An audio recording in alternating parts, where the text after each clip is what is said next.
Ladies and gentlemen, I am the one and only DJ Storms. I would like to welcome each and every single one of you back here to the channel on YouTube.com. It is, of course, Monday, August 23rd, 2021. This, of course, is the official rewind for NXT TakeOver 36, which, of course, streamed live last night on Peacock, with the pre-show starting at 7:30, main show starting at 8 p.m. Eastern Time. And a little opening thought as far as these Peacock shows go. I hate the fact that they pushed him back to 8. I really do. I hate the fact that they pushed him back to 8, considering the fact that we get so many pay-per-views. We've gotten so many pay-per-views from the time of the Attitude Era ending all the way to now, and we've gotten so many pay-per-views when they went to the WWE Network, and I'm not sure when they did it. I believe they did it. I believe they did it sometime in either 2013 or 2014. They moved the shows to 7, and the main show always started at 7. That was a great format, considering what we know of WWE and how lackadaisical their product really is. And I'm not saying that this was a terrible show by any means. This was a great wrestling show. But just a little small detail, I hate the fact that they push the shows back to 8. There's a difference when AEW does it. When AEW does it, it's 4 pay-per-views a year. It's 4 pay-per-views a year, so we just deal with it. It's 4 pay-per-views a year. It's not overbearing, and pay-per-views actually mean something. Pay-per-views actually mean something, and if you got a top spot on a pay-per-view, then it means that you are worthy enough to be in that top spot. And on top of that, considering it starts at 8, we never see pay-per-views start at 8 nowadays up until AEW became a thing. Now, as far as the WWE goes, we've just become so accustomed to the 7 p.m. format for the main show, and the fact that it returned, the 8 p.m. format returned. I'm not sure if that's a Peacock rule. I'm not sure if that's a WWE initiative. I really don't know what that's from. I really don't, but I am not a fan of it. I'm not a fan of it. I think it is a terrible idea. I think it is a terrible move, and I'm pretty sure a lot of people would agree with me when I say, at least, that we all want things to go back to the way that they were with 7 p.m. main roster or NXT pay-per-view format, whatever it may be. I think everyone can agree with me there. But another thing that everyone would agree with me on is the fact that we all want NXT to go back to what it was. And obviously that's not going to happen. Matter of fact, NXT is going to continue to sink into the depths of hell, quote unquote. Main roster hell, that is. Because now that TakeOver 36 has ended, NXT and the greatness that was NXT, all of that is done now. All of that is done with the reports of this new edict, the reports that Vince McMahon wants bigger guys, younger guys. Triple H is no longer in charge of NXT. The fact that we have been subjected to a lot of main roster bullshit for a while now with the Wednesday Night Wars and the fact that NXT has just been completely modified. The TakeOver shows are not being held outside of the Capitol Wrestling Center. I actually got some news about the Capitol Wrestling Center, which I'm going to talk about come Friday on the LFU. So stay tuned till that. Stay tuned for that. But NXT, and I really don't want to be depressive here. I don't want to be depressive. I don't want to be a Debbie Downer. I don't want to be negative, because there was very few things to be negative about with this show. This show overall was an excellent wrestling show. Much better than SummerSlam. Best part of the entire weekend. Really made me proud to be a wrestling fan, but the future of NXT is very, very uncertain. Future of NXT is a huge question mark. We don't know what is to come. We don't know where anyone is going to end up. We don't know what is to come for the future of NXT. With the new edict, Triple H no longer being in charge, They want to modify the format, get a new logo, get new lighting. It is very, very hard for me. And again, I'm trying not to be too negative. I'm trying not to be a Debbie Downer, but it's hard for me to not be a Debbie Downer, and it's hard for me not to be very critical when NXT was the best thing that the WWE had in their grasp. Enzo Amore, he actually came out on Busted Open Radio, I believe it was. He was in an interview with David LaGreca, and he was talking a few weeks ago about before AEW even became a thing, before AEW was even a concept, NXT was the real alternative. When they had Sasha and Bayley, Becky and Charlotte really creating that women's revolution, right? You had people like FTR down there, Enzo and Cass were down there, the Vaudevillains were down there. They were building a tag team division that was worthy of investing your time in. Guys like Balor, guys like Owens, guys like Joe. Nakamura came in. Everyone was highly invested in what NXT was doing. Enzo Amore, whether you love him or you hate him, he was 1,000% correct. NXT was the true alternative for WWE, Raw and SmackDown. When we did not become as invested and when we did not get the satisfaction that we deserved from Raw and SmackDown, we did not get the satisfaction that we were entitled to after we poured our money and our time and our effort and our energy into those shows. When we didn't get that satisfaction, what did we do? We went to NXT. We went to what Triple H was doing. Triple H created the alternative. And Vince McMahon, being the stubborn, ignorant, selfish asshole that he is, could not admit that he was wrong, could not admit that he was not doing shit correctly, could not admit that Triple H was doing it right. Triple H, as I was talking about a few weeks ago in the LFU, Triple H going against the grain, Triple H going against all of these main roster ideologies, Triple H going against all of the stereotypical bullshit that we saw from Vince McMahon, Kevin Dunn, Bruce Pritchard, whoever was a part of Vince McMahon's team at that time. Triple H focused on wins and losses, focused on developing intriguing angles, intriguing storylines. He made a product for the fans. He centered the product that he created around professional wrestling. And that's exactly what this product was centered around with NXT TakeOver 36, professional wrestling. Vince McMahon being the selfish, stubborn, petty, envious asshole that he is, took NXT. Soon as AEW came around, he saw AEW as a golden opportunity to get back at Triple H for outdoing him and upstaging him for all these years. And I don't really want to get too heated here because I already ranted on this a couple weeks ago.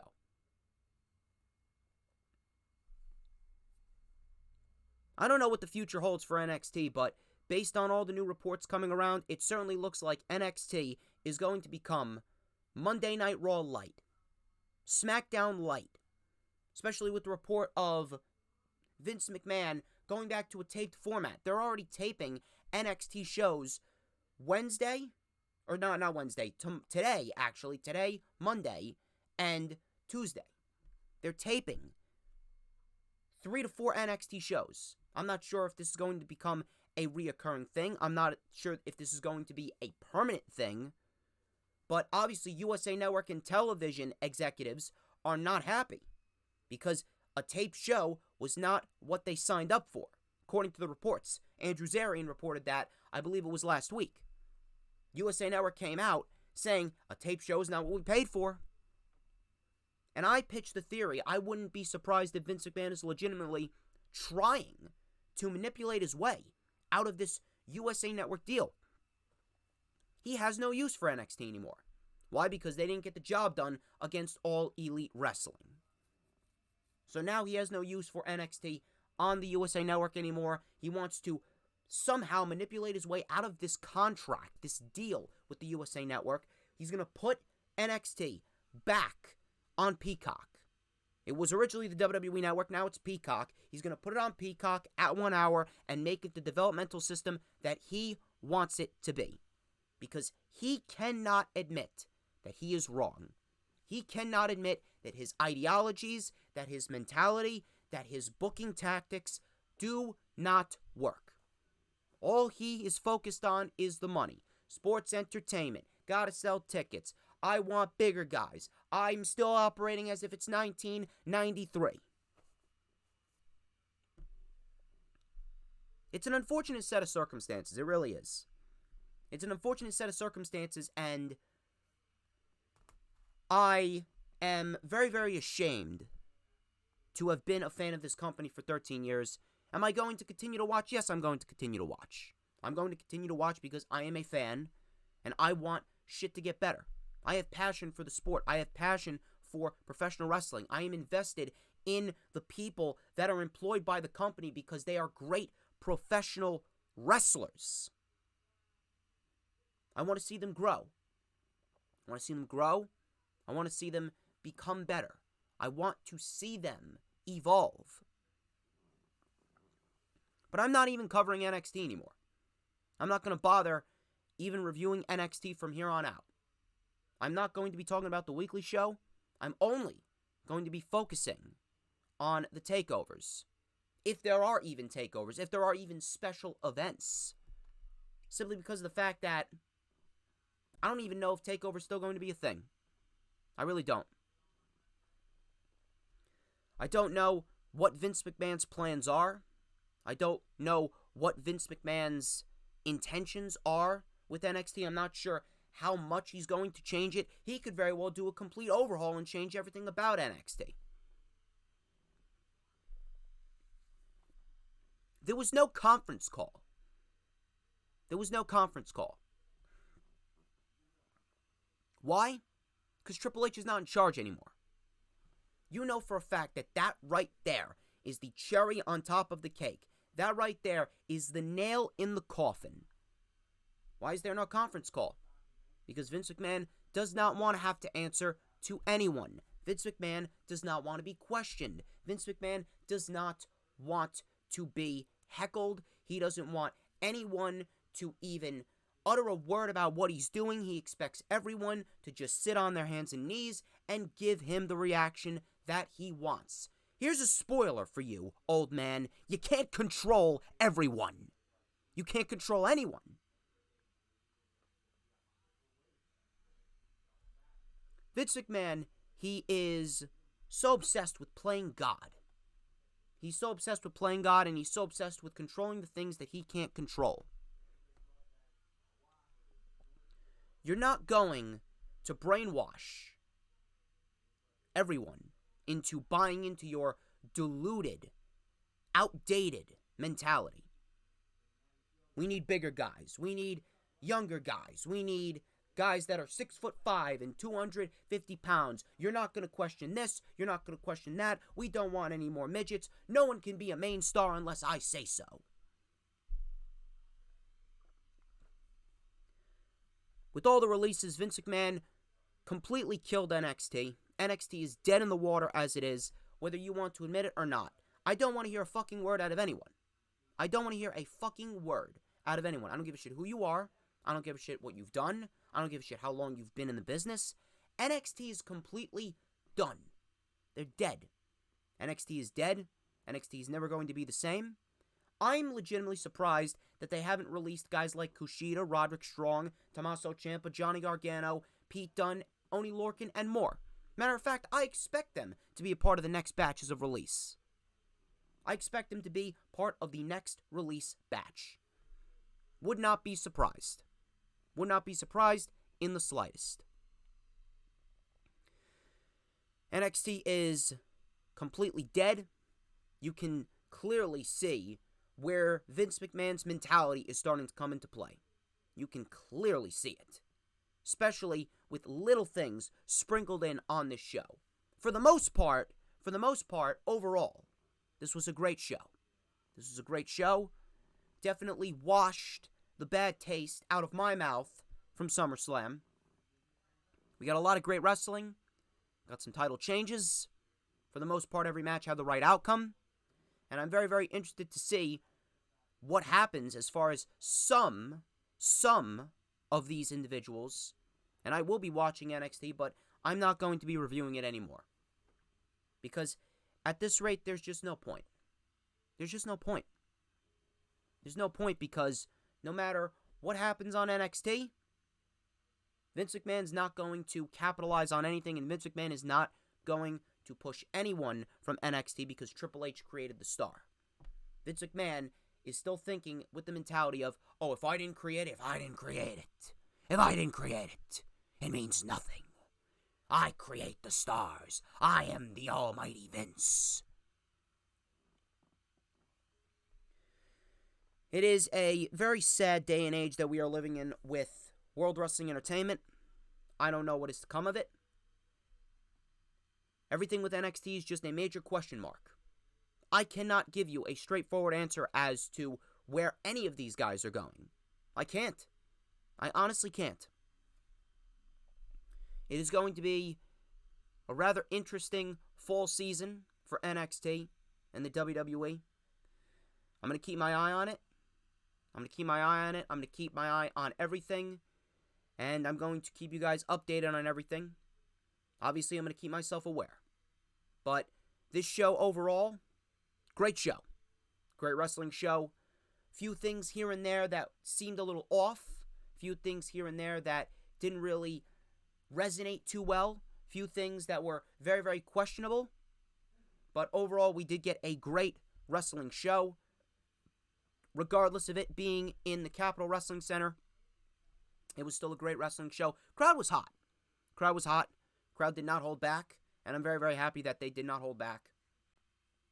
Much better crowd than TakeOver in your house. I'm not sure what happened there. I'm not sure if it was because of the build.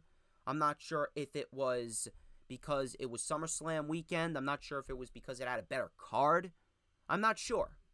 I'm honestly not sure, but I was very, very pleased with how the crowd was with the show. The set was pretty basic. They elevated the ramp. Like they usually do for these TakeOver events in the CWC. And we had a big 36 on the front stage, symbolizing TakeOver 36. Like I said, the crowd was indeed hot. And overall, it was a great wrestling show, washing the bad taste of SummerSlam out of our mouths. But I don't know where NXT goes, but from all of these reports, all the reports, all the hints, all the innuendos, all of the dirt sheets, all this news, all of these rumors, NXT is not headed down a good path. NXT as we know it is gone, and I'm hoping that everyone enjoyed themselves because I do not see another TakeOver happening after this. If there is another TakeOver happening after this, I would be dead shocked. I really would be dead shocked. But ladies and gentlemen, like I said, this is the official rewind for NXT TakeOver 36. Wrapping up a very busy weekend for the DJ Storms brand.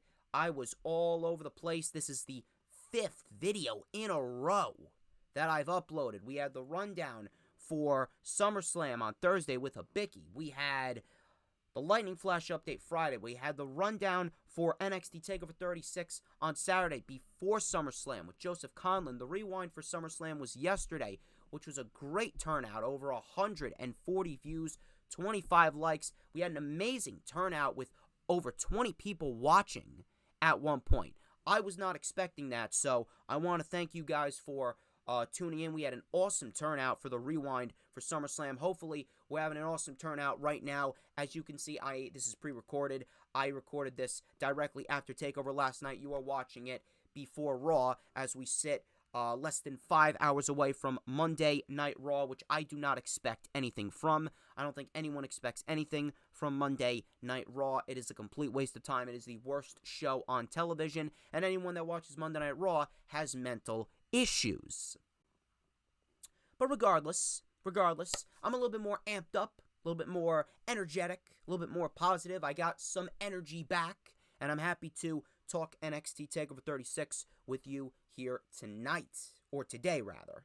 And I would like to remind everyone that you can follow me on social media, on Instagram at the DJ Storms. I'm being a lot more active on there. You can add me on Facebook.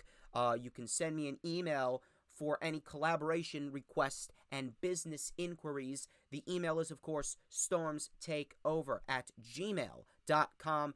Please make sure you go and like the official DJ Storms business page, and I may just send you an invite to join the official DJ Storms posse group on Facebook. That is, all of those links are in the description. If you missed the Lightning Flash update from August 20th, 2021, please go check that one out. And, of course, if you missed the rewind for SummerSlam, please go check that one out. Those two links will be in the description as well. If you missed them, it was a busy weekend, probably the busiest weekend for the DJ Storms brand in quite some time, and I was happy to get the content out for you guys, and now I can have a few days break. I can have a 3-day break before we go back with the Lightning Flash update this Friday, of course, and we wrap up the month of August for the DJ Storms brand. We are, I believe, 20 minutes into the video, and if you have not liked, I really don't know what you're doing. I really don't, okay? Because I'm here for the 5th video in a row, and I'm taking time out of my night, out of my day, to monitor this.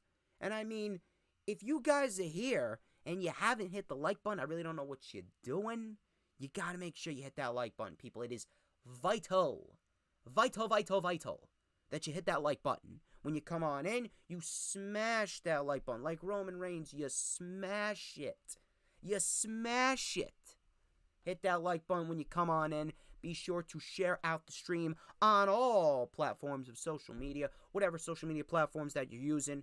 Twitter, Instagram, Facebook, Pinterest, Tumblr, Snapchat, TikTok, whatever platform that you use. Please make sure you share out the stream on all platforms, social media. Get as many people in here as possible and let them know that DJ Storms is on YouTube talking about what could very well be the last takeover ever. Talking about your mothers, your fathers, your dogs, your cats, brothers, sisters, aunts and uncles, guinea pigs. I mean, guinea pigs, man, I'm telling you, I had to stop using my phone. You want to know the truth here? I had to stop using my phone to record my videos because I got so much storage in my phone because I've saved so many articles that I look up on Safari stating that if guinea pigs are exposed to DJ Storms, they are said to live long, happy, healthy, fruitful lives. So if you got a guinea pig, make sure you tell him or her that DJ Storms is on YouTube and we talking about NXT TakeOver 36. Please make sure you hit that subscribe button. Keep the chat alive. Hit the subscribe button and hit the notifications bell with a huge coup de grace. That way you will know whenever I pop up on YouTube. Because whenever I pop up on YouTube, Leo knows what I'm about to say. I can guarantee you Leo's watching. It is the best time to be on the YouTube because it is the only time you're going to get to see this glorious sideburn chin strap combination and this beautiful mustache right here. Give me 1 second. Give me one single solitary second. Let me just comb this bit just a little bit. And now we can get into the real shit. We can get into the nitty and the gritty. And we can light it up right here with a little bit of and a dash of and a whole lot of because everybody wants a piece of the Stormsmeister. Everybody wants a piece of Stormsmeister. You already know the drill. Anyway. DJ, just get into the review. Yeah, I know. Just gotta get my self-brand promotion. I didn't get enough self-brand promotion and advertisements. I didn't have this energy for the rewind for SummerSlam because SummerSlam sucked. It absolutely sucked. If you want to hear my thoughts, again, links in the description. You can check that out after this video is over. Let's talk about TakeOver 36, shall we? Shall we? There was a pre-show, and they actually did put a match on the pre-show. Really wasn't a match. It was a squash. It was a squash. It was Trey Baxter versus Ridge Holland, and all this match did was pretty much set up Ridge Holland, promote Ridge Holland as a guy to watch out for.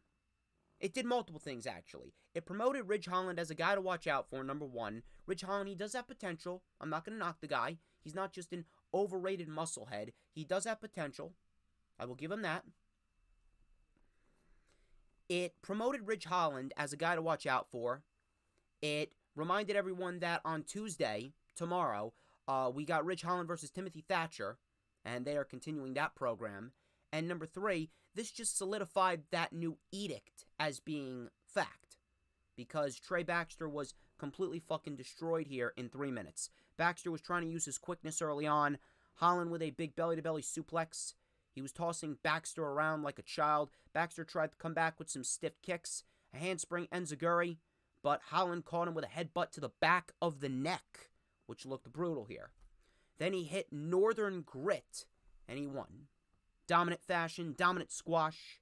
Ridge Holland then took the microphone, and he says, "This is what happens when people think they have the bollocks to challenge Ridge Holland.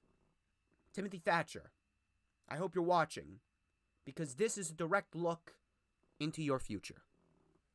So like I said, really nothing more than solidifying the new edict of no more midgets as fact. Pretty much promoting Ridge Holland and setting up the match with Timothy Thatcher and promoting it for tomorrow's NXT. And that was the pre-show. The main show started off with LA Knight versus Cameron Grimes. This was for the $1 million championship, and if Grimes lost, DiBiase would become LA Knight's personal butler. And me and Joseph Conlon, we were talking about this, and we actually said that this would be the perfect match to kick off the show with. And the way that we actually reviewed and previewed and predicted NXT TakeOver 36 in order, we actually got the match order all correct, which is actually pretty shocking. So, I thought this was the perfect match to kick off the show with. LA Knight and Cameron Grimes for the $1 million championship. Crowd was hot. Crowd was ready for a Cameron Grimes win, and they indeed got that win. DiBiase brought out a trash can. He brought out a trash can with golden dollar signs on it. Cameron Grimes came out dressed in his butler suit, and he took off the butler suit and threw the butler suit in the trash. He was wearing new tights, black glittery tights with dollar signs on it. Nice vest, too. And obviously the crowd, they were hot for Grimes. Grimes was focused. He was determined. Crowd was hot for Cameron Grimes. Crowd was chanting to the moon. Chanting to the moon. LA Knight came out, playing up to the crowd, being the dick that he is.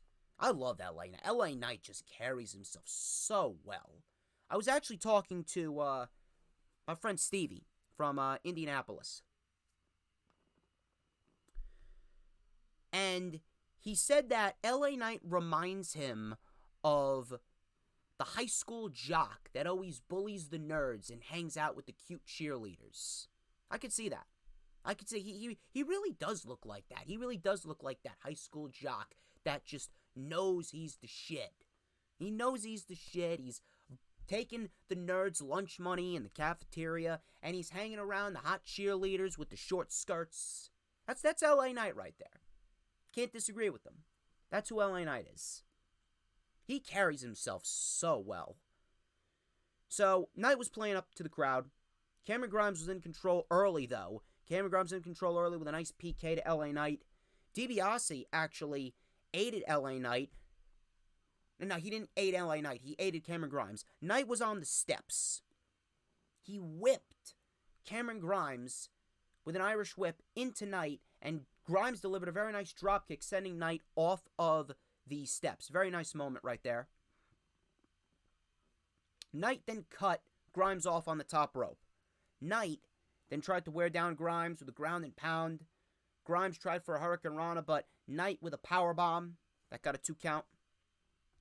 Knight then with a very nice power slam. LA Knight's moves, they're very impactful. That's what I like about LA Knight. His moves are impactful. So Grimes then dodged a moonsault. Knight tried to go for a springboard moonsault, and he actually executed it very well. First time I've ever seen him try to break out a moonsault. So Grimes dodged the moonsault, tried to mount the comeback. He hit a running dropkick in the corner, a German suplex, and a nice Hurricane Rana for a 2. Knight then with a middle rope bulldog and a beautiful burning hammer. Again, very, very impactful. Great looking move. Grimes was able to kick out. Grimes then tried to skin the cat, and Grimes with a beautiful Spanish fly. I love that Spanish fly from Cameron Grimes. Awesome looking Spanish fly on LA Knight by Cameron Grimes. Knight was able to kick out.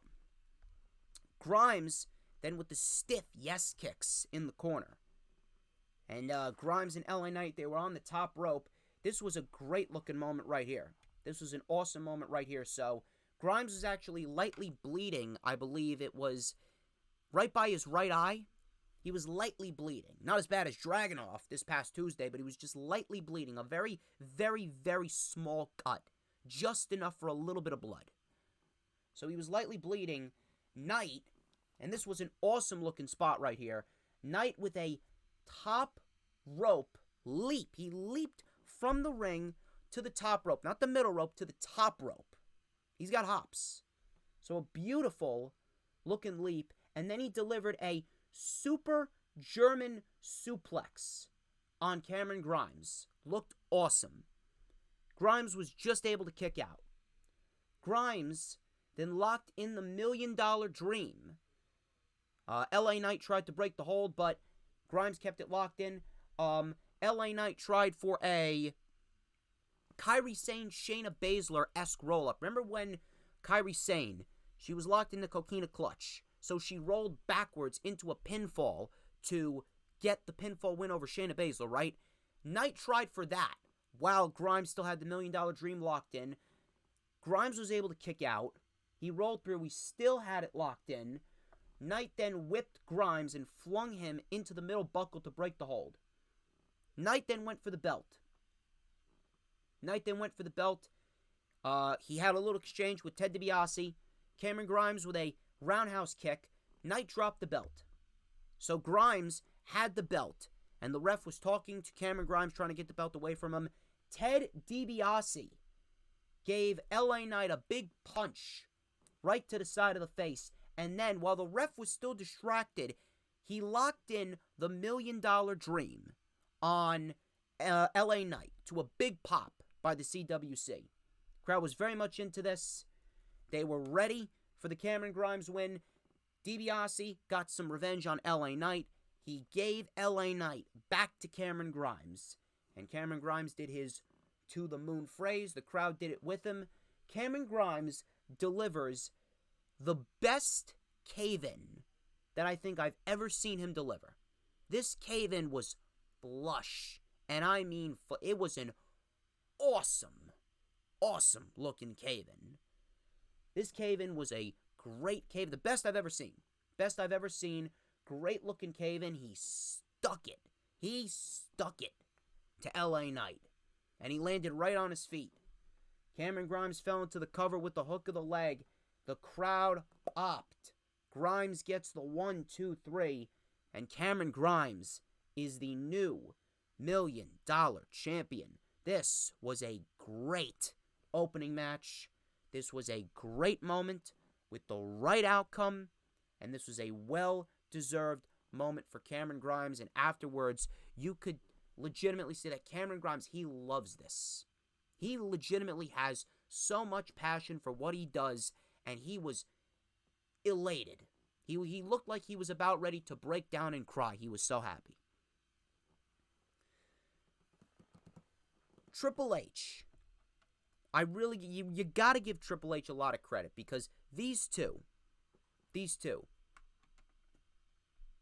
individuals, LA Knight and Cameron Grimes, they were good, but they were very, very, very lukewarm. Cameron Grimes was a lukewarm, redneck heel.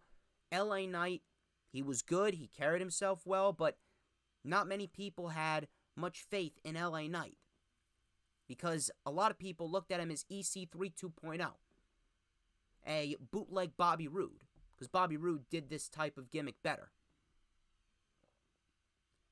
But Triple H, he took these two, put them in a storyline with Ted DiBiase as one of the centerpieces, and it's because of that this storyline got LA Knight and Cameron Grimes that much more over. Cameron Grimes went from being a lukewarm redneck heel. He got a gimmick change where he became rich. Then he entered into a storyline with Ted DiBiase, and in swoops LA Knight. Cameron Grimes, from that, became the biggest babyface on the brand. Maybe the biggest babyface in the entire company. LA Knight went from being a lukewarm, cocky heel to the biggest dickhead on the brand. This storyline got Grimes and Knight that much more over. And both men are better off for it after this match. This was a great moment, a great opening match. Both these guys have the wildest of potential. There is no reason, I've said it once, I'll say it again, there is absolutely no reason why either of these individuals should fail on the main roster. LA Knight has all the tools that you need to succeed. He's a great talker, he oozes charisma, he's got a great look, he carries himself like a megastar, he's a great pro wrestler, constantly evolving, and he wrestles great for his age. I believe he's nearing 40, if I'm not mistaken, and he wrestles great. He wrestles as if he's 22, still doing moonsaults and German suplexes off the top rope. He's great. He's fantastic. He carries himself as a guy that could carry the company. He carries himself as a guy that could be the face of your brand, whatever brand that he's on. Now, like I said in the beginning of the show, I don't know where either of these guys are going to end. I don't know where anyone's going to end up. The only individual that I know is going to end up somewhere is Adam Cole, because Adam Cole is not staying in NXT. We'll talk about Adam Cole when we get to the Adam Cole-Kyle O'Reilly match, but Grimes and LA Knight, I don't know what happens. Now, Grimes, in the eyes of Vince McMahon, Grimes would be looked at as a midget. He would be looked at as a midget. But then again, Cameron Grimes is a very entertaining individual. He's a very entertaining character. Now, I'm not sure if Ted DiBiase is going to be a deciding factor in whether or not Vince likes Cameron Grimes or not, but that could certainly play into it.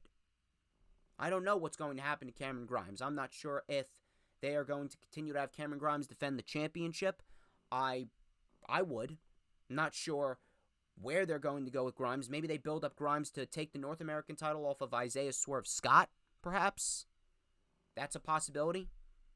LA Knight, I don't know where he goes. To be quite honest with you, I don't really see him staying in NXT. Could he? Possibly. What do you do with him? You could build him up as a potential contender for Swerve and have him fight for the North American title. Or you can have him move on, get built up a little bit more, and he could fight Samoa Joe for the NXT Championship. I would love to see promo battles between Samoa Joe and LA Knight. I think that would be entertaining television. LA Knight just being a cocky prick, just trashing Samoa Joe and then Samoa Joe just verbally eviscerating him on the microphone. I think that would be great television. Be some great shit. But LA Knight, man, he's ready for the main roster. LA Knight, I don't really see him doing much in NXT. Could he do more in NXT? Yes, absolutely. But right now, LA Knight, if I'm Vince McMahon, I'm not sure why he wouldn't want LA Knight on his roster. I really don't know why. LA Knight, he's got everything. And again, I don't want to wish death upon him. I don't want to wish the death of his career upon him, but Monday Night Raw, they need all the help that they can get. And if they put LA Knight on Raw, he would probably be the second best thing on Monday Night Raw right behind RK Bro. He may very well overtake RK Bro as the best thing about the show. LA Knight, I can absolutely see him as a staple on Raw or SmackDown. I would personally put him on Raw because, again, Raw needs all the help that they can get. And LA Knight, if you want a guy to build up to potentially take the United States Championship off of Damian Priest, LA Knight would be a great guy. You could have Damian Priest in a few undercard matches against Ricochet, maybe against a guy like Humberto, a guy like Cedric, maybe Angel Garza. But in the end, Priest and Knight, with Knight winning the U.S. title from Damian Priest, I think that would be a great, and I mean a great, outcome. And that would be a great start to LA Knight's main roster career. I would not mind if they go that route. But this was a great match, great moment, well-deserved for Cameron Grimes, and I could not be any more happier for Cameron Grimes. He is a top babyface, and I really do hope they continue to build on Cameron Grimes because he just has all the aspects of someone that you want to cheer for, especially with this storyline and this match and the partnership with Ted DiBiase. We then went into the NXT Women's Championship match between Dakota Kai and Raquel Gonzalez. Now, I probably have to say that this was maybe the weakest match on the show. But in no way, shape, or form was this a bad match. This may have been the weakest match on TakeOver, but I'm going to tell you this. This was the best women's match of the entire weekend. I'd even go so far as to say that outside of Priest and Sheamus, outside of Edge and Rollins, and outside of Reigns and Cena, Dakota Kai and Raquel Gonzalez outdid not only the 3 women's matches that were on SummerSlam, but they outdid everything that was on SummerSlam minus those 3 matches that I just named. And that's saying something. This match right here, this match is a match that embodied women's wrestling. This is women's wrestling. This is what women's wrestling is and always should be about. No shitty comic book characters, no shitty superhero gimmicks, no voodoo, demonic, satanic, witchcraft, papier-mâché dolls that a 5-year-old made. No 15-second matches, no pink-haired bimbos that look like they came from the Divas era. This is women's wrestling. This is what women's wrestling should be about. 2 women, poised, motivated, focused, and determined on being the best women's wrestler on the planet, fighting over a championship that means something. These 2 women brought it. This was the best women's match all weekend for WWE. So Dakota Kai, she was playing mind games early on, slapped Raquel Gonzalez right across the face. Kai tried to lock in a cross arm breaker. Gonzalez, she was obviously being out-wrestled early on. Gonzalez then with a barrage of fall-away slams. Kai came back with a running boot in the corner, but Gonzalez was sent to the floor. Kai kept the aggression on Gonzalez. She kept her grounded. Kai with a code breaker while Gonzalez was caught up in the ropes. That got a 2. Gonzalez started to mount the comeback with a big pop-up on Dakota Kai. Kai went stomach first into the apron. We had a spinning sidewalk slam, followed up by a modified Vader bomb senton out of the corner by Raquel Gonzalez. That got a 2. Dakota Kai, she caught Gonzalez in a triangle choke as Gonzalez went for the Chincona bomb. Very nice reversal right there. Gonzalez then slung Kai headfirst into the buckle. Gonzalez then with a sit-out powerbomb for a 2. Kai came back with a spike Rana. Kai was then dumped on the ropes and then onto the ramp. Back into the ring, Dakota Kai, excuse me. I chopped off the coda, Dakai. There you go. If you learned anything, it was Dakai versus Raquel Gonzalez. Dakota Kai with the super kick. Gonzalez then motioned for more. She's like, come on, give it to me, give it to me. Kai then hit the chiropractor. I actually thought that was it. I thought that Dakota Kai had won the title right then and there. Dakota Kai with the chiropractor, but Gonzalez still kicked out. Kai then reversed the Chincona bomb and sent Raquel Gonzalez out of the ring. She threw her back in, hit a diving double foot stomp, but Gonzalez still kicked out. Gonzalez then was put on the top turnbuckle. Her head was trapped in the buckle. Upside down Kai with a punt kick right to the face. She then went for a running boot, but Gonzalez caught her, pulled her up to the top, and delivered an avalanche Chincona bomb. The avalanche one-armed power bomb. Dakota Kai went splat. Raquel Gonzalez with the 1, 2, 3.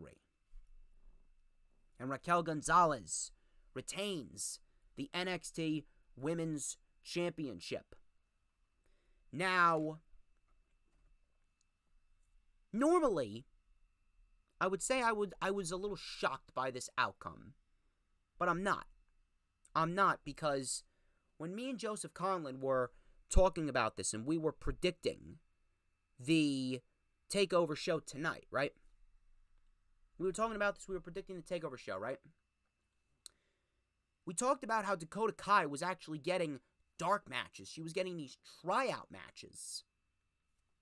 She was getting these tryout matches against Ilja on SmackDown, right before SmackDown, and on Main Event before Raw. So based on that logic, we had it in our minds that Dakota Kai is going to get called up. Dakota Kai is getting called up, and Dakota Kai is not winning the championship. Now, I would have absolutely given Dakota Kai the championship. She deserves it. And hell, I don't see her ever winning a championship on the main roster. I don't. She goes to the main roster, she'll be a side dish for Charlotte Flair. She'd be an appetizer for Charlotte Flair before Charlotte Flair goes and feasts on someone else. But I would have absolutely given Dakota Kai the championship. But based on the fact that she was getting matches against Ilja before Raw and SmackDown, it seems like she was going to get called up. And with this loss to Raquel Gonzalez, seems like those rumors are true. Now, the match was very good. Very physical, very hard-hitting. The best women's match, and a match that outshined 70% of what we saw at SummerSlam a couple nights ago. These two women brought it. These two women personify women's wrestling. Raquel Gonzalez has grown leaps and bounds. Some people were saying that this was perhaps the best match of Raquel Gonzalez's championship reign thus far. I would not argue with that.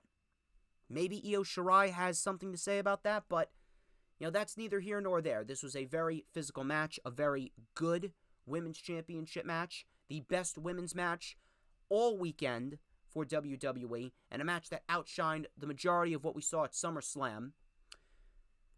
Raquel Gonzalez gets the win, and based on the fact that Dakota Kai was getting all of these dark matches and main event matches, Dakota Kai could very well be main roster bound. And to be quite honest with you, if I was WWE, again, I'm not wishing for career death. I'm not wishing for anyone's career to die 1,000 deaths. But Dakota Kai would be a nice solid hand to fix that Raw Women's division. They already put Becky Lynch on SmackDown after she buried Bianca Belair, had her win the SmackDown Women's Championship. So at the end of it, what are you going to do for Raw?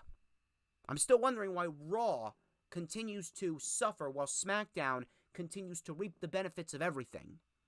They get Becky, they get Brock, they get Shotzi, Tegan, Toni Storm. They were going to get Bronson Reed before Vince fired him. When is Raw actually going to gain some traction and actually gain some individuals that will help them out of this rut that it's not even a rut. They continue to sink lower and lower and lower. When are they finally going to hit rock bottom so that way they can go up again? I don't really get it. Dakota Kai would be a nice solid hand to help that division on Raw, because that division needs desperate help.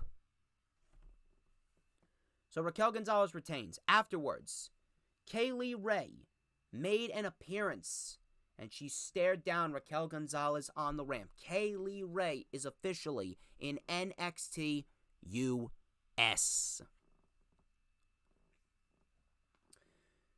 There were rumors not that long ago. That Kaylee Ray was at the PC, and she was training, and she was getting ready to potentially make an NXT debut. Those rumors were true. And you know what? I could not be any more happier about this move.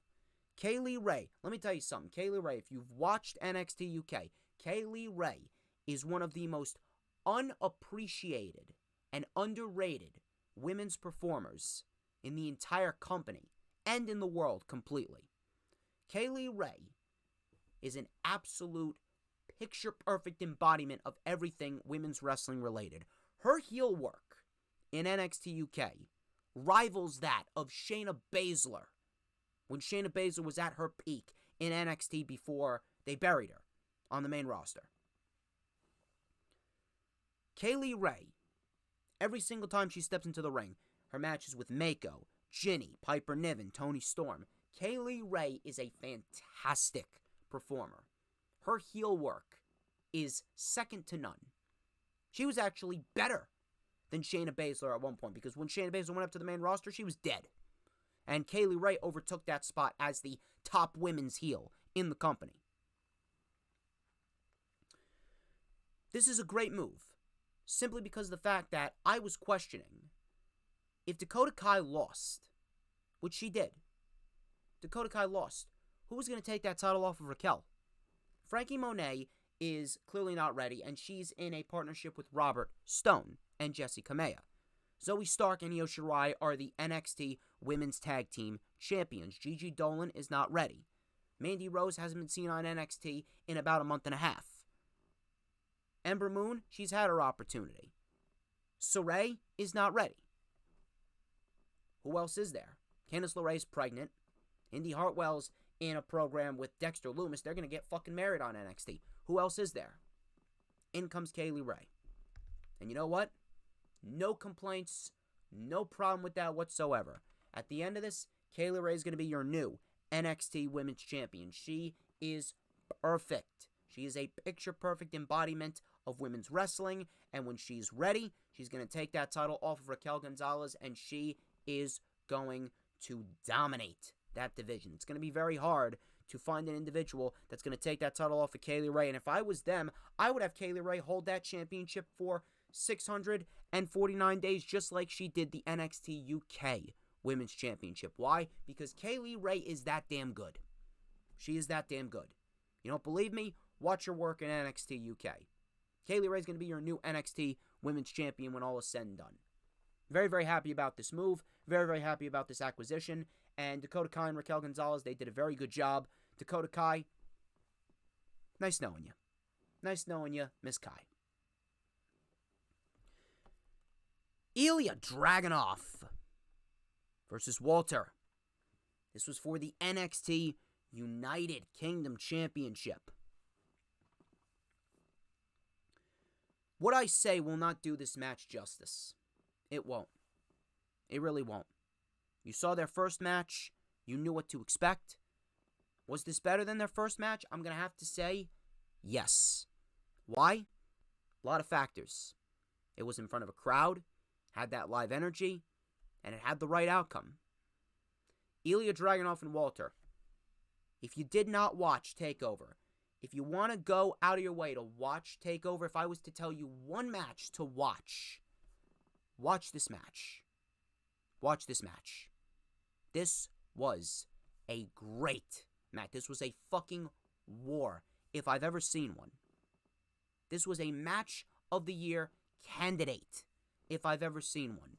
I doubt anyone is going to be able to top what Dragunov and Walter did last night at NXT TakeOver 36. This was the match of the night. This was a match of the year candidate. This was the match of the weekend.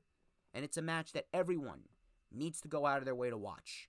These two individuals beat the ever-living shit out of each other. They beat the ever-living shit out of each other, and they gave you every single solitary reason to go out of your way to watch NXT UK. This was fantastic. This was an incredible, incredible matchup. So Dragunov with the chops to Walter. Dragunov with the chops to Walter. Walter obviously getting fired up. Dragunov with the forearms right to the face. Forearms right to the face. Dragunov was also very technical early on. Walter slapped Dragunov right across the throat. The throat and the right side of his jawline. Looked brutal. Walter then hit a powerbomb on the apron. He went right for the kill with a German suplex. Dragunov came back with a back body drop. He actually was able to muscle Walter up. So, Dragunov with the lariats. Walter then with a Uranagi for a 2. Walter and Dragunov started trading strikes. Knee strikes right to the chest of Walter by Ilja Dragunov. Very, very intense. We had some backhand chops right to the neck. Couldn't pay me all the money in the world to take even a backhand chop to the neck by Ilja Dragunov. Probably need to perform surgery on my neck from a mere back chop. So, from there, we had Walter with a lariat turning Dragunov inside out. Walter covered, but Dragunov was able to kick out. Then we had Walter with the chops right to Dragunov's neck, and it was like a beast was awoken in Ilja Dragunov. They played that up on NXT UK. Dragunov with a German suplex and a couple running knee strikes and a teardrop, but Walter still kicked out. Dragunov then with a diving drop kick right to the face of Walter, and then a diving senton. Torpedo Moscow was stopped. Walter with a sleeper suplex. Dragunov landed right on the back of his neck. I'm not sure how he even got up. Dragunov with Torpedo Moscow. But he could not cover. Dragunov then with another Torpedo Moscow, but Walter kicked out. The crowd was going insane. Crowd was going absolutely fucking insane. And they were chanting, "This is awesome." They were chanting, "Fight forever." They were chanting NXT. Dragunov with more chops. Walter then with another chop. Dragunov still kicked out after that one chop. Dragunov then with a superplex off the top to Walter. Coast-to-coast drop kick. Both men are down. Fight forever chants are ringing out. Crowd's going nuts. We had a drop kick by Walter, turning Dragunov inside out off of a drop kick. Walter then with a powerbomb stacked him up. Dragunov still kicked out. Dragunov then, he got powerbombed again. Walter then went up to the top, hit the big splash. 1, 2. Dragunov kicked out again. I actually thought that was it. Not even lying. I thought that Walter had it. Dragunov then hit a springboard Torpedo Moscow out of the corner. Dragunov with elbow after elbow. Dragunov with the sleeper. Walter tried to break it, but Dragunov with more elbows right to the head. Ruthless elbow after elbow after elbow after elbow. Dragunov then locked in the sleeper again, He broke it to deliver more chops, more elbows, back to the neck again. Sleeper wrenched back on Walter's neck like a boa constrictor, and Walter, to the shock of everyone, tapped out. Walter tapped out for the first time in his WWE career. And Ilja Dragunov makes history. Ilja Dragunov, as I predicted, he was the one to beat Walter. And Ilja Dragunov is the new NXT UK Champion. As I said, you did not watch it, go out of your way to watch it. You won't regret it. You are not going to come to me and say, DJ, you were wrong. DJ, you lied to me. Watch this match. Go out there and watch this match. This was excellent. This was absolutely excellent. And I could not be happier to have watched this match. And you know what it really tells you? The fact that Dragunov was the one to do it. Not just to only beat Walter, but he made Walter tap out. That goes to show you that they have high faith in Ilja Dragunov. And I like to believe that NXT UK, they're safe from the grasp of Vince McMahon. Ilja Dragunov is your new NXT UK champion. Now, what happens with Walter? I don't know. Does he go to NXT? Does he go to NXT? Perhaps. Although, I don't know, because Walter said that he doesn't really want to wrestle in the United States consistently. Maybe that might change. Maybe Vince McMahon loves Walter. Who knows? I honest to God, don't know. I don't know what to expect. I don't know what to make of this. But if I can come up with a theory, I am going out on a limb and I'm saying that perhaps Walter could be gone. Signed a 3-year deal with NXT UK. Maybe this is the end for Walter in WWE. Maybe since he doesn't want to wrestle in the US consistently, maybe he just wants to go back to the UK and do his own thing in the UK. Because he wants to stay home and he wants to be close to his family. That's what I could see happening. Maybe he does wrestle consistently in the United States. I don't know. Everything's a big question mark. We're going to have to wait and see what happens. But they pulled the trigger. They did the right thing. Dragunov was the man. Dragunov now is the man. Dragunov is the guy that is going to carry NXT UK now. And I am very, very interested to see how they book his championship title reign. And more importantly, now that the championship is off of Walter, it's on Dragunov. It opens up a world of possibilities. But in the end, I don't know when it's going to be. Probably next year. I could see Jordan Devlin being the guy to defeat Ilja Dragunov. When the time is right, of course. But this was an absolute war. Match of the year candidate, if I've ever seen it. Go out of your way to watch it. You won't regret it.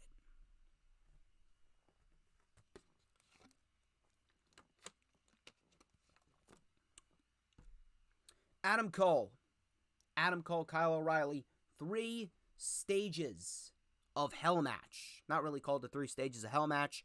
2 out of 3 falls match with stipulations, but I'm calling it 3 stages of Hell because it sounds cooler.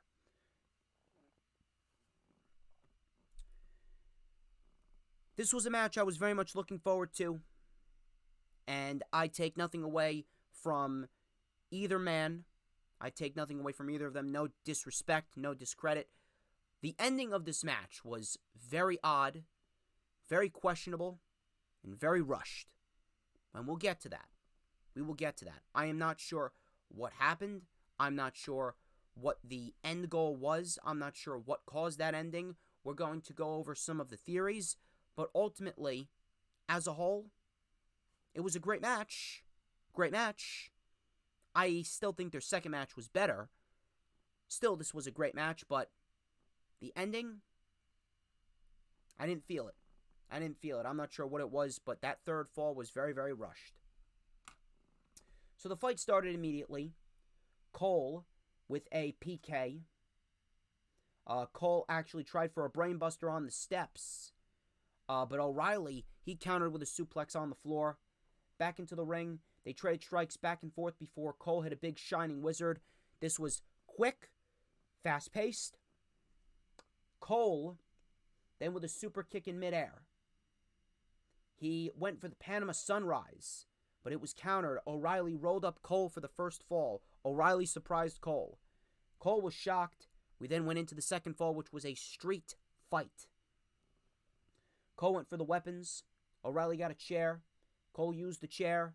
O'Reilly put Cole in the chair and then put a trash can on Adam Cole. O'Reilly with a running drop kick off the apron into the trash can, sending Cole off of the chair. That looked like it sucked for Adam Cole. That looked like it sucked. So O'Reilly then brought out some more weapons. Kendo stick and chairs. O'Reilly then, he got dropped on the steel rod between the buckle and the post. Cole was on the attack. He used the chair, drove it into O'Reilly's ribs. Cole then set up the chair in the corner. O'Reilly then was whipped into the post, kidney first. Cole with the kendo stick. He whipped O'Reilly. He then teased the last shot, and Adam Cole, being the dick that he is, he teased the last shot. And then when O'Reilly put his hands up, he took the kendo stick and whipped Kyle O'Reilly again. I like that little detail. We had a backstabber with the kendo stick for a 2. Cole then, he locked in a lockjaw. Little tribute right there to Miss DMD. So, O'Reilly, he came back with some more stiff strikes. We had a snap German suplex by Kyle O'Reilly. Kyle O'Reilly then with a brain buster and a dragon screw on a chair that was set up. O'Reilly then, he accidentally ran rib first into the chair. We had a double punt kick. Both men are down. Cole then brought out a chair. Or not a chair, a chain. Chain. He then wrapped it around his fist. O'Reilly did the same thing. They started punching each other with the chain. O'Reilly then got super kicked by Cole. O'Reilly was able to kick out. So out on the ramp, O'Reilly then brawled with Cole and threw him off the stage, sent him into the chain plexiglass. Cole then tried to regain control and set up chairs back to back. Cole then threw O'Reilly off the top of the chairs, and he bounced.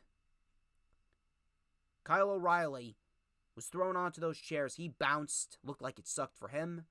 Cole then with the last shot, and Cole was able to win the second fall. Cole, and this was another detail that I like about Adam Cole, and I love his facial expressions. I love his mannerisms, and I love his witty comments. He's just sitting there in the corner. He's laying there in the corner as they're attending to Kyle O'Reilly, and you can hear him mouth. You could see him mouth, bring it down, bring it down, bring it down. You could see him mouth, bring it down. I love it. So, the cage was about to surround the ring, but Cole didn't wait. He attacked Kyle O'Reilly, powerbombed him on the announce table as the medical personnel tried to check on O'Reilly. Cole put O'Reilly back in the ring, and they secured the cage. Cole went right after O'Reilly. O'Reilly then with some running forearms to Cole against the cage. We had a diving knee to the back of the neck. Cole then missed the last shot. O'Reilly with the last shot of his own. Cole kicked out. Cole then with a low blow. Cole then tried to escape the cage, but they brawled on the top rope. O'Reilly went down. Adam Cole with the Panama Sunrise. Cole hit the Panama Sunrise, but O'Reilly still kicked out. So, Cole at this rate, he takes a black cloth bag, and he pulls out handcuffs. He handcuffed Kyle O'Reilly to the ropes. He was going, "You're nothing, you're nothing." He started super kicking Kyle O'Reilly right in the face. And O'Reilly was down. O'Reilly kept on trying to get back up. Cole super kicked him. Cole then went for another super kick, but Kyle O'Reilly locked in a heel hook, a one-armed heel hook. It was locked in, and Cole, he just tapped out immediately. Cole kind of looked like a bit of an idiot, too, because there was a kendo stick right in front of his face. I'm not sure if he didn't see it. They did not book Adam Cole too well in this moment. That kind of bothered me. I'm not sure what they were going for right there, but it was a very, very rushed ending, a very odd ending. Adam Cole didn't look good at all. He really didn't. The match overall was very good. Not as good as the second match, but it was overall a very good match. But this third fall really left a sour taste in a lot of people's mouths. I don't know what they were going for. I really don't.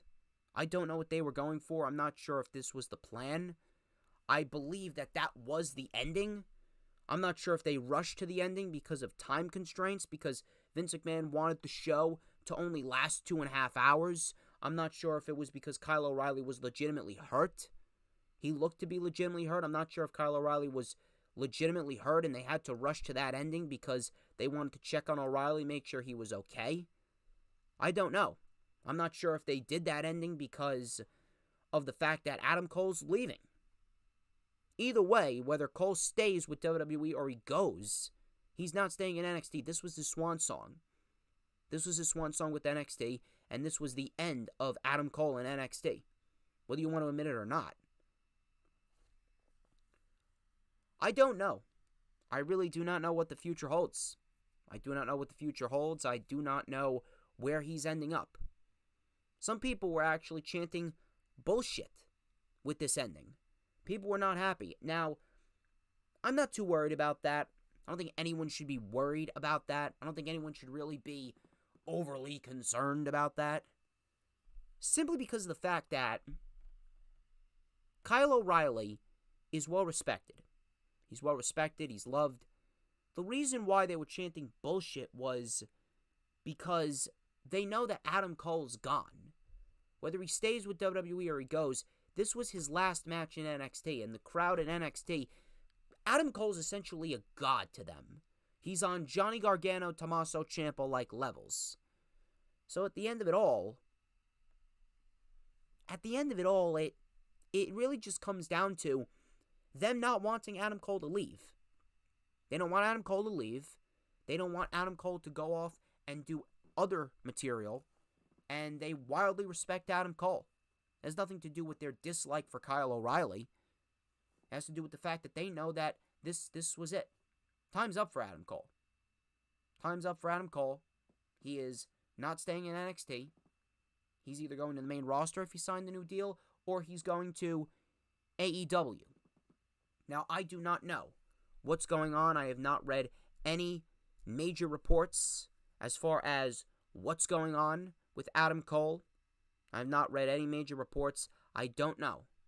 I don't know if Adam Cole has signed the new deal or not. But based on everything, I'm going to have to say no. I'm going to have to say Adam Cole has not signed a new deal with the WWE, and Adam Cole, he'll be in All Elite Wrestling by Full Gear. The latest. He'll be in All Elite Wrestling by Full Gear. Just wait. Especially after that bio that the Young Bucks tweeted out about seances. You think I don't remember what they did with Adam Cole? They're going to resurrect Adam Cole from the dead. And Adam Cole is going to become the newest member of All Elite Wrestling at some point. Very, very odd ending. I don't know what they were going for. I'm not sure what the end game of that ending was. I really don't know. It was very, very odd. It was very, very, very weak. Very rushed. I don't know if it was because O'Reilly was hurt, if it was because Cole was leaving, if it was because that was the ending to begin with, although I highly doubt it because I know Triple H wouldn't give us a lackluster ending like that. I don't know. Maybe we'll find out in the coming days. We'll find out the details in the coming days, but that was it. This is the end for Adam Cole in NXT, and this is the end of NXT as we know it. Adam Cole is pretty much further putting the nail in the coffin that NXT is completely dead. What happens with Kyle O'Reilly? I don't know. To be quite honest with you, I can absolutely see Kyle O'Reilly as Samoa Joe's first opponent for the NXT Championship. I can see O'Reilly as Samoa Joe's first opponent for the NXT Championship, and I can see Kyle O'Reilly doing the job for Joe. Because Joe's not going to lose that championship anytime soon. Joe's clearly not losing that title anytime soon. He just won it. Maybe they build up Walter. Or maybe they build up Dunn. I don't know. All I know is Kyle O'Reilly, he is not going to take that title off of Joe. Kyle O'Reilly's clearly not taking that title off of Joe, nor should he take that title off of Joe. I'm not sure where O'Reilly goes, to be quite honest with you. With this new edict, I wouldn't be surprised if Kyle O'Reilly is a member of the next batch of Guts. Because Nick Khan, that demented individual buying $10 million mansions in every other fucking state, you know he's eyeing Kyle O'Reilly. You know he's eyeing a guy like O'Reilly, and he's going to release that guy without any hesitation. He wants some more money to put aside for another mansion. A great match, but very odd, very lackluster, very, very, very rushed ending. I don't know what happened in the end. The main event, final match on NXT TakeOver 36. It was Samoa Joe versus Karrion Kross. This was for the NXT Championship. Joe looks great. Joe looks like he hasn't missed a beat. Joe legitimately looks like he has not missed a beat. He's wrestling as if he never fucking left. Joe looked great in this match. So, Scarlett was not out with Karrion Kross. And I believe I heard some "Where is Scarlett" chants along with some light, hearty chants. Now, the main event was very good for what it was. A little short, but it was very good for what it was. I expected a little bit more, but this match played up to Joe and Kross's strengths. It was very good. But I just can't help but feel that Kross has lost to Hardy, the fact that Scarlett's not with him, and the main roster run that Kross has had thus far, it just took away from this match just a little bit more than I thought it would. It just took away. And that sucks. That sucks because these two, they matched up very well, actually. They put on a fairly good match for what it was. But I feel as though that factor took away from what it was. And it's almost like Vince was trying to purposely sabotage this match. And it really is a sad thing to see. I'm sorry, it really is. It really is just a sad thing to see in how Vince just shits all over everything that NXT is. Now that Vince McMahon is officially in charge of NXT, because Triple H, if you think that Triple H is still in charge of NXT, you may be as dumb as I say you are. Maybe mentally retarded. Just pointing it out there. What's interesting now is that Samoa Joe's the NXT champion. Vince McMahon, clearly, he's in control of NXT. He's operating NXT. Vince McMahon released Samoa Joe 5 months ago. He released Joe 5 months ago. Now what? Now Samoa Joe once again is working for the guy who released him. Not only that, he's the NXT champion. What's going to happen now? I don't know. But sparks must be flying backstage. Sparks must be flying and egos must be clashing. It is a very, very, very shaky scenario. I honestly feel bad for Triple H too. I really do. I'm making this an NXT death conversation all over again. But as far as the match goes, match was very good for what it was. I expected just a little bit more, and the fact that Karrion Kross and his main roster run, and the fact that he's just been so mistreated since he got to the main roster. It really did take away a little bit from this, but I did enjoy what Joe and Kross were producing. It was much better than what Keith Lee and Karrion Kross produced last year at TakeOver 30. So, Samoa Joe with the stiff punches, some stiff chops. Kross tried to go right for Joe, but Joe with some kicks. Joe with an enziguri, a PK, and a big leaping elbow. Again, he looked like he hadn't missed a beat. He looked great. Looked like he hadn't missed a beat. So, Joe went for the coquina clutch, but Kross was able to get to the ropes. Joe, and this was a scary spot right here. You know that Joe is very, very concussion prone. Joe got caught with a nasty fucking Doomsday Saito. He got folded up right on the back of his neck. It looked nasty. I'm legitimately shocked that Joe even agreed to continue the match. That did not look good.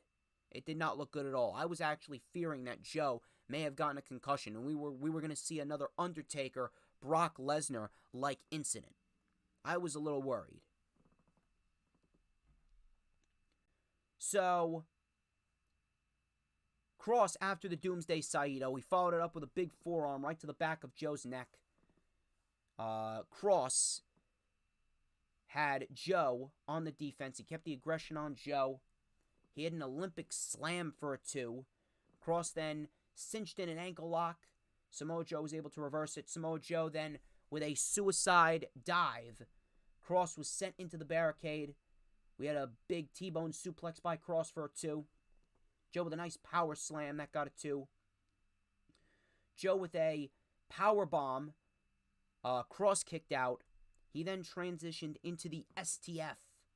Kross was trying to get out of it, but then Kross was then locked in a cross face. So Kross, he was being wrenched back on by Joe. Kross was able to get to the ropes. Kross then with a knee right to the head of Samoa Joe. A nice punt knee strike, that got a 2. Kross then got Samoa Joe in position and hit a DDT. Samoa Joe was able to kick out of the DDT. Joe then came back with a belly-to-belly suplex. He was able to get Kross over. Joe was actually moving pretty well, even though I thought that he may have gotten a concussion. Joe then mounted a comeback with a big boot and a senton for a 2. Joe went for the coquina clutch. It was locked in tight, but Kross was able to reverse it into the cross jacket. And this was a great visual right here. Joe had blood and spit dripping from his mouth. The ref was tapping him. Joe looked to be out with blood and spit dripping from his mouth. All of a sudden, Joe woke up as if he was rising from the dead. Joe, all of a sudden, he sprung out of it, broke the hold, crossed in with a forearm to the back of the neck. He was planning on delivering another forearm. Samoa Joe planted Karrion Kross with a Uranagi. Kross was up on the top rope, Joe with an enziguri, and out of nowhere, I was not expecting this. For the first time in 6 years, we saw a muscle buster. And my God, is it good to see that back, because I love the muscle buster. Muscle buster connects flush. Joe gets all of it. 1, 2, 3. Samoa Joe becomes the very first ever 3-time NXT champion. He looked great. He didn't miss a step. And that goes to show you how good Samoa Joe really is. Why this guy was not given the WWE Championship on the main roster at the hands of AJ Styles, beyond me. Completely fucking beyond me. I don't know how you have Samoa Joe on your roster and you don't even entertain the idea of giving him the WWE Championship. He looked great here. Yeah, he may be injury prone, but he's a great promo, he's got a great look, and he's a great wrestler, even at 42. This was a very good match for what it was. I was very, very happy with what Joe and Kross did. I could have watched him go a little bit longer, but I don't know. Maybe it was because of time constraints. Maybe it was because Joe was a little bit gassed. I'm not sure what it was from. I'm guessing he'll be able to go with maybe a Kyle O'Reilly or a Pete Dunne a little bit longer. But Karrion Kross, he's going to the main roster. He's doing his own thing now on the main roster. And he's pretty much done with NXT. Samoa Joe is the new NXT Champion in a very good main event for what it was. Happy for Joe. He looked great. He's the first ever 3-time NXT Champion. It could very well be Joe and Walter WrestleMania weekend for the NXT Championship if they want to go that route. I'm not sure if they do go that route. We'll actually have to wait and see because it all depends on whether Walter is sticking with the WWE because I believe he signed a 3-year deal and that's up in January. It's either up in January or December. December of this year or January of next year. I'm not sure. But that is something to keep an eye out for. Overall, TakeOver was a great show. Great wrestling show. Definitely better than SummerSlam in every sense of the word. But at the end of the day, NXT, it really just isn't the same anymore. And NXT, I do not expect there to be another TakeOver again. NXT as a whole is dead. I'm hoping that everyone cherished this show, as did I. I'm hoping everyone enjoyed the show, and I'm hoping everyone has taken as many memories from the old NXT as possible because I don't expect this to ever be the site of NXT ever again. I don't expect NXT to ever reach the heights that it was ever again, and Vince McMahon is going to mold it into Monday Night Raw light. But ladies and gentlemen, that wraps up this edition of The Rewind. I would like to thank each and every single one of you who tuned into this video. Please do not forget to check out all the links in the description. Like, comment, and subscribe. I greatly appreciate each and every single one of you. You guys make this all worth it. It was a great weekend for the DJ Storms brand. Go check out everything that you missed if you missed it. 5 days, 5 consistent videos uploaded. It was great. I loved it. I get a break now for the next couple days, and I'll be sure to see you on the Lightning Flash update for Friday on the 27th. Thank you very much. I'm DJ Storms. This has been The Rewind. Stay blessed, stay safe, stay healthy. Enjoy the rest of your summer, ladies and gentlemen. Cherish it because fall is going to come quick, and let me tell you something. When the cold weather comes back, we're all going to be wishing it was the middle of July all over again. But I'm DJ Storms. This has been The Rewind. I greatly appreciate each and every single one of you, and I will be sure to see you guys for the LFU on Friday, and I'll be taking my notes for Raw. Try to stay awake, people, for Monday Night Raw. You guys have an awesome, awesome day.